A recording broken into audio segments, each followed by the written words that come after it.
Hi friends, ఈరోజు వీడియోలో ఒక ఫ్యామిలీ భర్త భార్య ఒక కూతురు. అయితే భార్యకి ఆరోగ్యం బాగుండదు. భర్త ఒక పని మనిషిని పెడతాడు. భార్యకి ఆరోగ్యం బాగుండదని పని మనిషికి దగ్గర అవుతాడు. మరి భార్యకి నిజం తెలిస్తే ఇది రియల్ స్టోరీ. అబ్బా, దీనికి ఏమో పానం బాగలేదని పండుకునే ఉంటుంది. ఇంట్లో పని అంతా ఎవరు చేస్తారు? ఒక పని మనిషినైనా పెట్టాలి ఇంట్లో. ఏంది సార్ ఇట్లా వస్తున్నాడు? ఏమైనా నాతోని పని పడ్డదా ఏంది? నాతో మాట్లాడదామని వస్తున్నట్టున్నాడు. కనకవ్వ, బాగున్నావా? నీతోని పని ఉండి వచ్చినా నీతో మాట్లాడదామని. నాతోనేం పని సారు? ఏం పనో చెప్పుండి చేస్తా, ఏ పనైనా చేస్తా. మీ భార్య బాగుందా సార్? ఏం పనో చెప్పుండి సార్, చిటికెలే చేస్తా.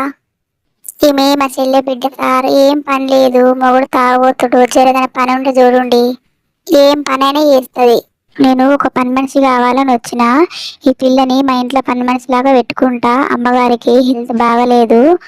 మంచిగా పని చేస్తావా అమ్మ? నువ్వు ఏ పని చెప్పినా వేయాలి, నేను ఏ పని చెప్పినా వేయాలి, ఇంట్లో పని అంతా వేయాలి, అమ్మగారిని మంచిగా చూసుకోవాలి. సరే సార్, చేస్తా. పాప, మీ కొత్తగా వచ్చిన పని మనిషి నా భార్యని మంచిగా చూసుకుంటుంది. పని మనిషికి కూడా మంచం ఇప్పియాలి. నా భార్య కన్నా పని మనిషి అందంగా ఉన్నది. పని మనిషి అందంగా ఉందని నా భార్య ముంగల అన్నాను అనుకో, దానికి పెద్ద అనుమానం ఉంది. దాంతో పెద్ద నెత్తి నొప్పి. పని మనిషి గురించి కొన్ని విషయాలు తెలుసుకోవాలంటే ముందు కనకవ్వని కలవాలి. కనకవ్వ, ఓ కనకవ్వ, ఒకసారి బయటికి రా, నీతో మాట్లాడాలి. నీతో మాట్లాడదామని వచ్చిన. ఒకసారి బయటికి రా.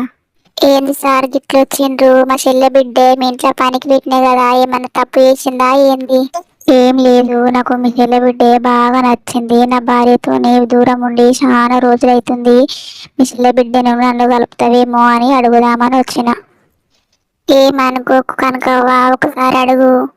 అడుగుతా సార్, అడుగుతా. అది ఒప్పుకుంటుందో నన్ను చెప్పుతోని కొడుతుందో తెలియదు. మరి ఏ దేనికైనా రెడీగా ఉండాలి మీరు.